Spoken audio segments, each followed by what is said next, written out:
এই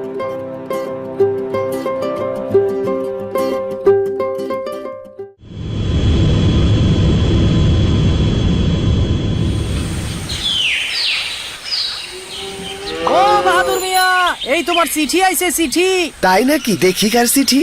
তোমার দুলা ভাইয়ের চিঠি, কাতার থেইকা। সারাদিন বিদেশ বিদেশ করো, দেখো টিকিট আইছে নি। প্রিয় শ্যালক বাহাদুর, পত্রের শুরুতে আমার দোয়া রইল। আশা করি আল্লাহর অশেষ রহমতে সহি সালামতে আছো। আব্বা এবং আম্মারে আমার সালাম পৌঁছাইবা। পর সমাচার এই যে 3 দশক আগে তোমার আফার মারফতে জানতে পারলাম তুমি নাকি বিদেশে যাইবার জন্য খুব উইঠা পইরা লাগছো। এই নিয়ে তোমার আফারে বেশ পেরেশান মনে হইল। আমাদের দেশে তো ভুয়া দালাল আর বাটপারের কোনো অভাব নাই। সবকিছু ঠিকঠাক না যাই না একবার এদের খপ্পরে পড়লে শেষে টাকা পয়সা ভিটা মাটি সব হারায়া একেবারে পথে বৈশা পড়তে হইব। তাই তোমার আফা আমারে কইল বিদেশ যাবার উপায় সম্পর্কে ভালো মন্দ জানায়া তোমার একখান চিঠি দিতে। ভাই বাহাদুর, চাকরি নিয়ে বিদেশে যাবার আগে একটা জরুরি কাজ হইল মানসিক প্রস্তুতি। মানসিক প্রস্তুতি মানে সঠিক সিদ্ধান্ত নিতে মনকে প্রস্তুত করা। তুমি আসলে কোন দেশে যাইতে চাও, সেই দেশে কাজের পরিবেশ কেমন, চাকরির বেতন ও অন্যান্য সুযোগ সুবিধা কেমন। অবশ্যই তুমি তোমার বাড়ির কাছে জেলা কর্মসংস্থান ও জনশক্তি অফিসে যোগাযোগ করবা। সেখানে এ বিষয়ে দরকারি অনেক তথ্য পাইবা। মনে রাখবা, মানসিক প্রস্তুতির পাশাপাশি টাকা পয়সার বন্দোবস্ত করাটাও সমানভাবে জরুরি। এ বিষয়ে পরিবারের মুরব্বীদের সাথে আগে ভাগেই আলাপ আলোচনা করবা। আয় ও ব্যয়ের হিসাব করবা। বিদেশে চাকরি করতে যাওয়া লাভজনক হইব কিনা সেইটাও ভাইবা দেখবা। বাহাদুর, দেশে অনেক ভুয়া দালাল আছে যারা তোমারে নানা লোভ দেখায়া অবৈধ পথে বিদেশ নিতে চাইব। কিন্তু সাবধান, এদের পাল্লায় কখনো পড়বা না। দালালের কাছে দিলে জাল পাসপোর্ট ধরাইয়া দিতে পারে। তখন মাথা চাপড়ানো ছাড়া কিন্তু আর কিছুই করার থাকবে না। এরা পদে পদে তোমারে বিপদে ফেলবো। তোমার পাশের গ্রামের সবুজের কথা মনে আছে? ওই যে যার বিদেশ যাবার সময় মরার দশা হয়েছিল, অবৈধ পথে মালয়েশিয়া যাইবার সময় সে পুলিশের হাতে ধরা পড়ল। বেচারা তো শুনছি এখনো মালয়েশিয়ায় জেল খাটতাছে। দালালের মারফতে না গিয়া নিজে কাগজপত্র জমা দিয়া পাসপোর্ট করবা। তাই সবচেয়ে বুদ্ধিমানের কাজ হইল অন্য কারোর উপর নির্ভর না কইরা নিজের কাজগুলা নিজেই করা। নিজে করলে হয়তো একটু পরিশ্রম হয়, কিন্তু কাজটা ঠিকভাবে হয়, ফলে নিশ্চিন্ত থাকা যায়।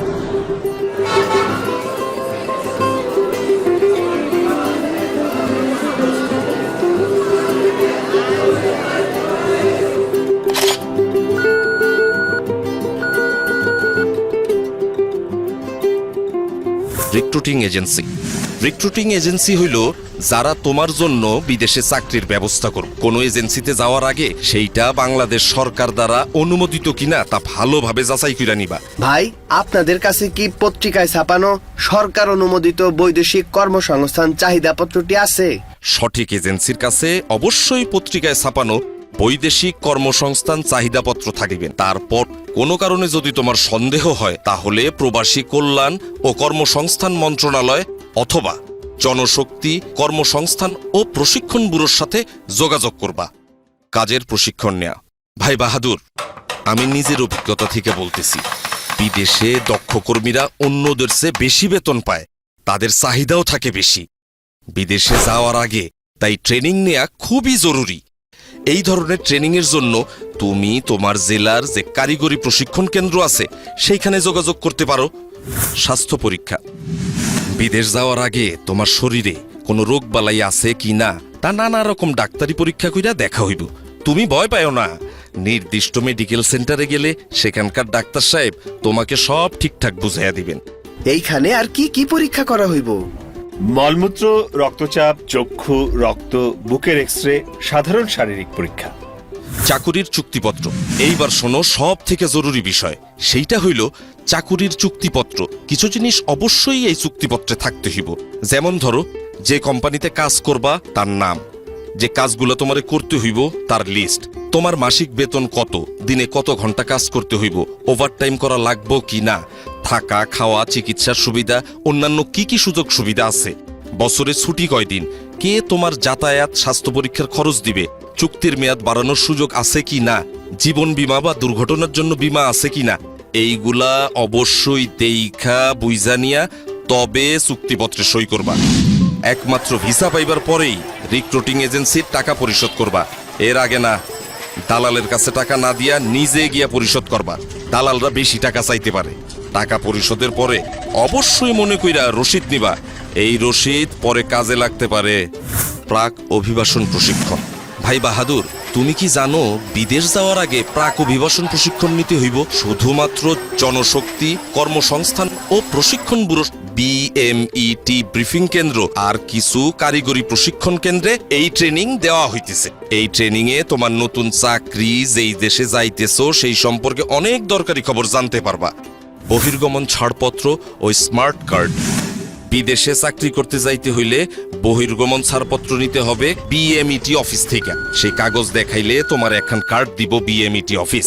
এইটারে কয় স্মার্ট কার্ড। এই কার্ডের মধ্যে তোমার নাম, বাবা মায়ের নাম, ঠিকানা, কোন দেশে কাজ নিয়ে যাইতেছো সব বিষয় কম্পিউটারে ঢুকানো থাকে। ব্যাগে যে সমস্ত জিনিস নেওয়া যাবে না। বাহাদুর, তোমার ব্যাগ গুছানোর সময় মনে রাখবা চেক ইন ব্যাগ, মানে যে ব্যাগ এয়ারলাইন্সের কাউন্টারে জমা দিতে হবে সেখানে কোনো টাকা পয়সা, গহনা বা অন্য কোনো দামি জিনিস, টিকিট বা চাকুরির কাগজপত্র রাখবা না। এসব জিনিস একটা ছোট ব্যাগে নিজের সঙ্গে রাখবা। সুটকেস বা ব্যাগে জরুরি কাগজপত্রগুলার এক সেট ফটোকপি রাখবা, আর দেশে তোমার ঘরে রেখে যাবা আরেক সেট। সাবধান, অচেনা লোক তোমার ব্যাগে কিছু নিতে কইলে কখনোই রাজি হইবা না, কারণ দুষ্ট লোকে তোমারে চোরাচালানির কেসে ফাঁসায়া দিতে পারে। বাহাদুর, কিছু জিনিস ভুলেও সাথে রাখবা না, যেমন ধরো পিস্তল, বোমা, ককটেল, নেশার জিনিস, গাঁজা, ভাং, পেট্রোল, কেরোসিন লাইটার, দিয়াশিলাই বাক্স, ধারালো জিনিস যেমন ব্লেড, কাঁচি, ছুরি, দুর্গন্ধ বাইর হয় এমন জিনিস, শুটকি মাছ, কাঁড়াল, যেসব খাবার গন্ধ ছড়ায়, মাংস, দুধ, ডিম দিয়ে তৈরি খাবার যেটা পয়সা যাইতে পারে, ফুল, ফল বা সবজি, এইসব জিনিস প্লেনে সঙ্গে রাখা একেবারেই নিষেধ। এইসব জিনিস ব্যাগে পাইলে তোমার জেল জরিমানা হইতে পারে, অতএব সাবধান। সঙ্গে রাখা কাগজপত্রের লিস্ট। এয়ারপোর্টে যাওয়ার সময় কিছু জরুরি কাগজপত্র অবশ্যই নিজের সঙ্গে রাখবা। এইগুলা হইল: 1. পাসপোর্ট, ভিসা, স্বাস্থ্য পরীক্ষার মূল রিপোর্ট, প্রশিক্ষণের সার্টিফিকেট, চাকরির চুক্তিপত্র, কাজের অনুমতিপত্র, স্মার্ট কার্ড আর অবশ্যই প্লেনের টিকিট। 2. যে কোম্পানিতে কাজ করবা তার নাম, ঠিকানা, গিয়া কার সাথে যোগাযোগ করবা তার নাম আর মোবাইল নাম্বার আগেই জোগাড় কইরা রাখবা রিক্রুটিং এজেন্সির কাছ থেকে। 3. যেই দেশে যাইবা সেখানে বাংলাদেশের দূতাবাস, মানে বাংলাদেশ সরকারের একটা অফিস থাকে। তারা আমাদের মতো কর্মীদের বিপদে আপদে সাহায্য করে। তোমার জেলার জনশক্তি ও কর্মসংস্থান অফিস থেকে তাদের ঠিকানা, ফোন নাম্বার জোগাড় করবা। 4. সম্ভব হইলে কিছু ডলার বা ওই দেশের টাকা সঙ্গে রাখবা। আমি জানি বাহাদুর, আপনজন ছাইরা বিদেশ যাওয়াটা কেমন কষ্টের, তাই মনকে সব সময় শক্ত রাখবা।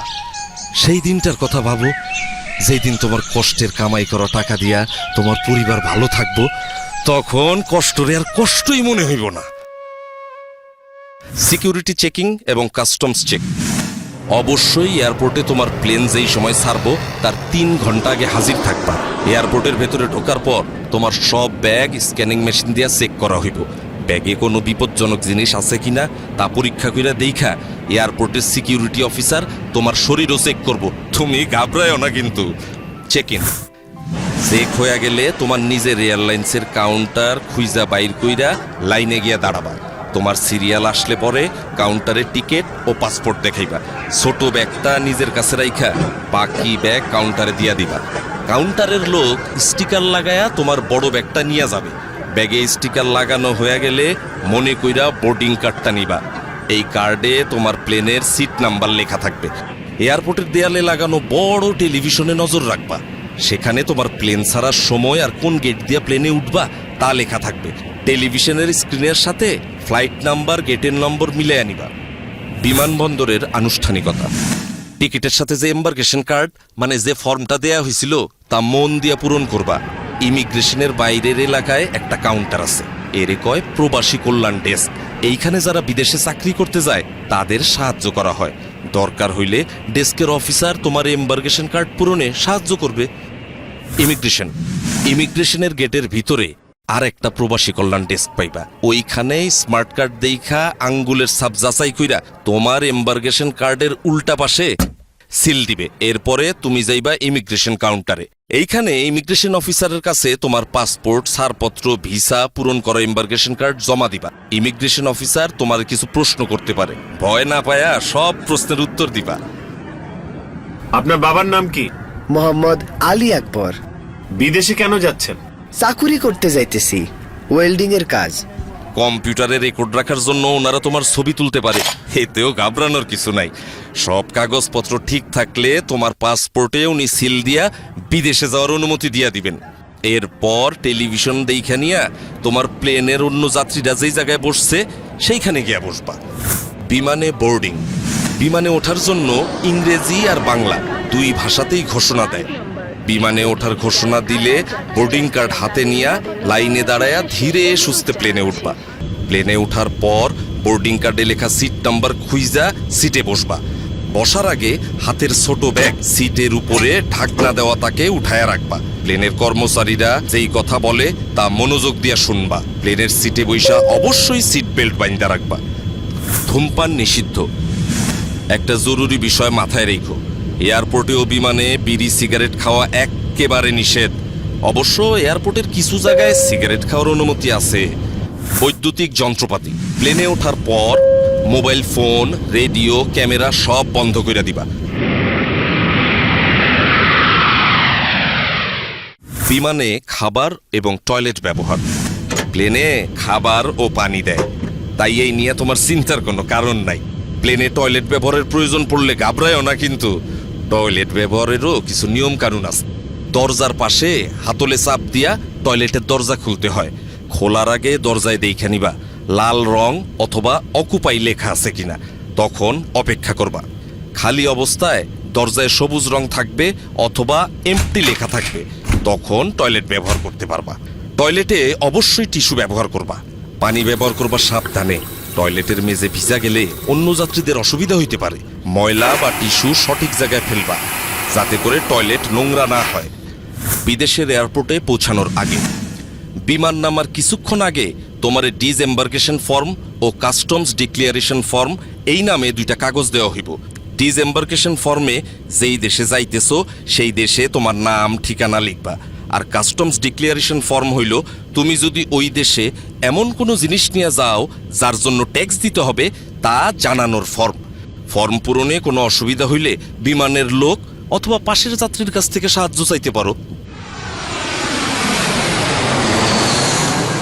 বিদেশের এয়ারপোর্টে ইমিগ্রেশন। প্লেন থেকে নামার পর ওই দেশের এয়ারপোর্টে ঢুইকা দেখবা সামনে ইমিগ্রেশনের লম্বা লাইন। এইখানে তোমার ওই দেশে ঢোকার অনুমতি দিব। লাইনে দাঁড়াবার সময় 5টা জিনিস অবশ্যই নিজের সাথে রাখবা। 1 পাসপোর্ট, 2 ভিসা, 3 চাকুরির চুক্তিপত্র, 4 পূরণকৃত ডিসএম্বার্কেশন ফর্ম, 5 পূরণকৃত কাস্টমস ফর্ম। ইমিগ্রেশন অফিসার কাগজপত্র পরীক্ষা করে সঠিক পাইলে তোমার পাসপোর্টে তারিখ সহ সিল দিয়া দিবেন। ব্যাগ সংগ্রহ। ইমিগ্রেশনের কাজ শেষ কইরা নিজের ব্যাগ খুঁজে নিতে হবে। মালামাল যেখানে আসে সেই কনভেয়ার বেল্টের উপরে এয়ারলাইন্সের নাম ও ফ্লাইট নাম্বার দেওয়া থাকে, তা ভালোভাবে দেখা নিয়ে সঠিক বেল্টের সামনে গিয়ে দাঁড়াইবা। কনভেয়ার বেল্ট থেকে নিজের ব্যাগ চিনলে সাবধানে বেল্ট থেকে নামাইতে হইব, যাতে অন্য কোনো যাত্রী আঘাত না পায়। আর যদি কোনো কারণে ওইখানে তুমি নিজের ব্যাগ খুঁজা না পাও, দেরি না কইরা হারানো জিনিসের খবর যেখানে জানাইতে হয় সেই লস্ট অ্যান্ড ফাউন্ড ডেস্কে এবং এয়ারলাইন্সের ডেস্কে খবর দিবা, তারা তোমার ব্যাগ খুঁজা দিবে। আর যদি একদমই খুঁজা না পায় তাইলে তারাই তোমার ক্ষতিপূরণের ব্যবস্থা করব। বাদর, ও বাদর, এই যে এইদিকে। কে সালামিয়া, ঠিকঠাক আছো তো নাকি? তো আইসাতা বললা বিদেশে? সালাম আলাইকুম দুলা ভাই। জি, আইসা পড়লাম, খোদাই আনলো। তয় আইসি কিন্তু আপনার উসিলাই। আপনি পথটা অমন গুছাইয়া না দিলে এত সহজে আইতে পারতাম না। পথ আমি দেই নাই রে পাগল, পথ সব সময়ই ছিল। আমি শুধু সেইটা তোমারে বাতলাইয়া দিছি। তোমার সৎ ইচ্ছাটাই হইল গিয়া মূল কথা। ওই যে কথায় কয় না, সঠিক ইচ্ছা থাকলে সঠিক উপায় হয়।